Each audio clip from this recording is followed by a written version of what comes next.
नमस्कार दोस्तों, मैं आपका अपना अमय मेहता। आप देख रहे हैं दैनिक दुर्ग। हर बार की तरह इस बार जो ईद का त्यौहार अलग तौर तरीके से मनाया जाएगा। लॉकडाउन का पालन किया जाएगा और सोशल डिस्टेंस, क्योंकि प्रशासन की गाइडलाइन दी है कि मस्जिद के अंदर 5 लोग ही रहेंगे। इस समय हम रुड़की की जामा मस्जिद में हैं और यहाँ के मौलाना अरशद जी भी हमारे साथ हैं। आइए हम जानते हैं कि इस बारे में उनका क्या कहना है। इस बार जो है गाइडलाइंस आई हुई है कि मस्जिद के अंदर 5 लोग रहेंगे, उससे ज़्यादा नहीं रहेंगे। इस बार ईद कैसे मनाई जाएगी, कैसे लोगों का नमाज अदा किया जाएगा? भाई देखिए, तो सबके सामने कि इस वक्त जो कोरोना वायरस की बीमारी पूरी दुनिया में फैली हुई है और सभी लोग देख रहे हैं कि इस बीमारी से बचने के लिए पूरी शासन प्रशासन की टीमें, मेडिकल टीमें, सफाई कर्मचारी और ख़ास तौर से पुलिस इंतज़ामिया के लोग, ये तमाम के तमाम लोग, इन सब की तवज्जो सिर्फ इसी चीज़ की तरफ मरकूज़ है कि इस बीमारी को फैलने से बचाया जाए। इसके लिए कोशिशें की जा रही हैं।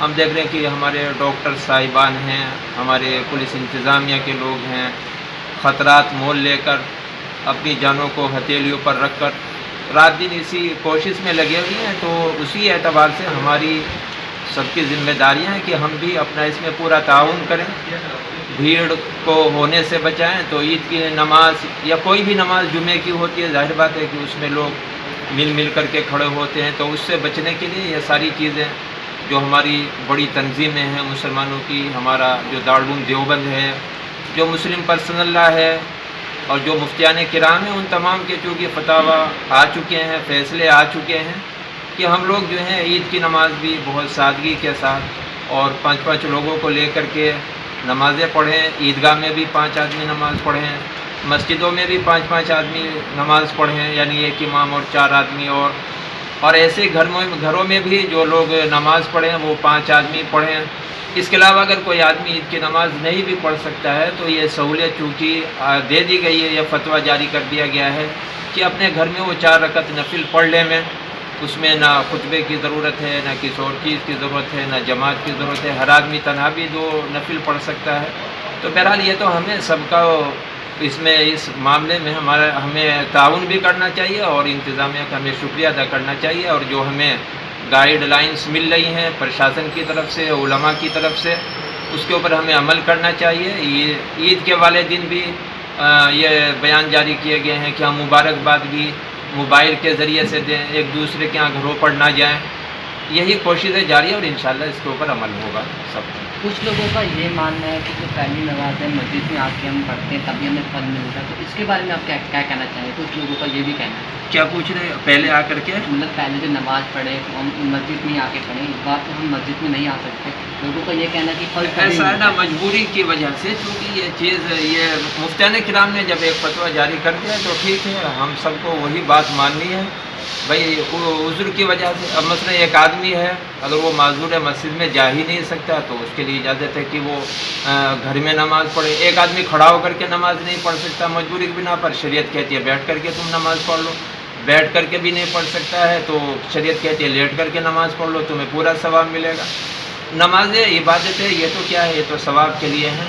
तो जाहिर बात है कि जो फरमान जिस तरीके से उलमाए किराम दे रहे हैं और चूँकि इसमें मुल्की जो है सामने फ़ायदा जो है वो मद्देनज़र है, उसी हिकमत के पेश नज़र जो है ये फतवे जारी किए गए। इंशाल्लाह पूरा सवाब मिलेगा, चाहे घर में पढ़ें या मस्जिद में। जैसे कि आपने देखा हमारे साथ मौलाना साहब थे, उन्होंने बताया कि आप अपने घर में नमाज़ पढ़ें, सोशल डिस्टेंस का पालन करें। अगर आपको कोई मुबारकबाद भेजनी है वो भी आप अपने मोबाइल के थ्रू भेजें। सेफ्टी की गाइडलाइंस का ध्यान रखें, मुँह पे मास्क लगा के रखें, सैनिटाइज हाथ को करते रहें, सुरक्षित रहें।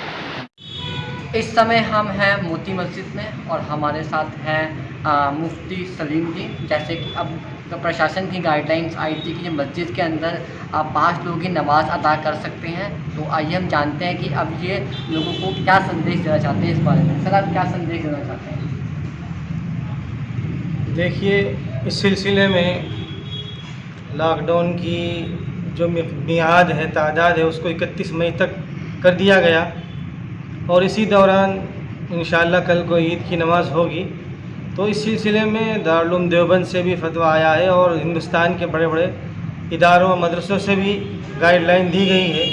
उसी की रोशनी में हम अपने शहर रुड़की के आवाम और आसपास के लोगों को ये बतलाना चाहेंगे कि ईदगाह में मुतय्यन अफराद ही जाएंगे, उससे ज़्यादा जो मकदार है, जो भीड़ है वहाँ न की जावे।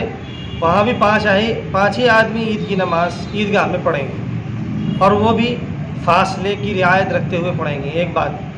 दूसरी बात ये कि जैसे जुमे की नमाज़ मस्जिद में होती आ रही है 5 आदमियों के साथ, ऐसे ही ईद की नमाज़ भी मस्जिदों में 5 आदमियों के साथ अदा की जाएगी। मस्जिदों में भी इससे ज़्यादा भीड़ न लगाई जाए और मस्जिद में भी फासले के साथ खड़े होके इस ईद की नमाज़ को अदा की जाए।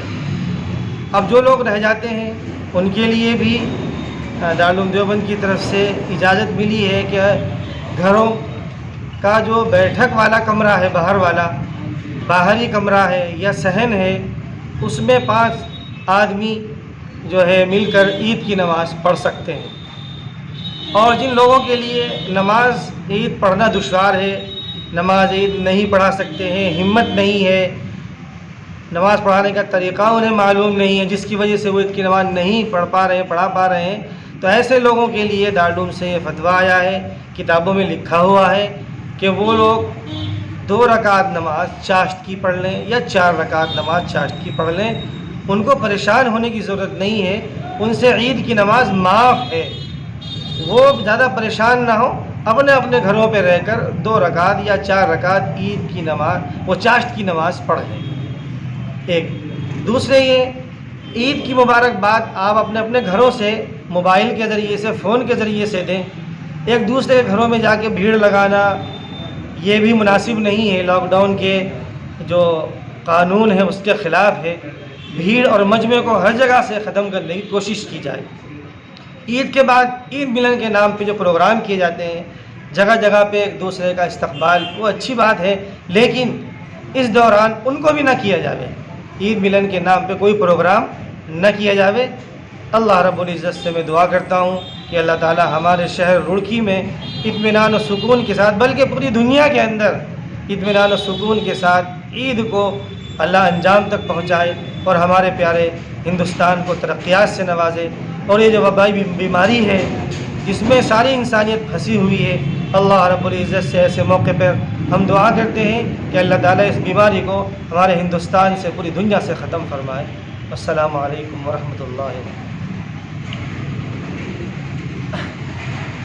जैसे कि आपने देखा हमारे साथ मुफ्ती सलीम जी थे, उन्होंने भी बताया कि पुलिस प्रशासन की आप गाइडलाइन का फॉलो करें, बस मस्जिद में 5 लोग ही नमाज़ पढ़ें और अपने घर में नमाज़ अदा करें।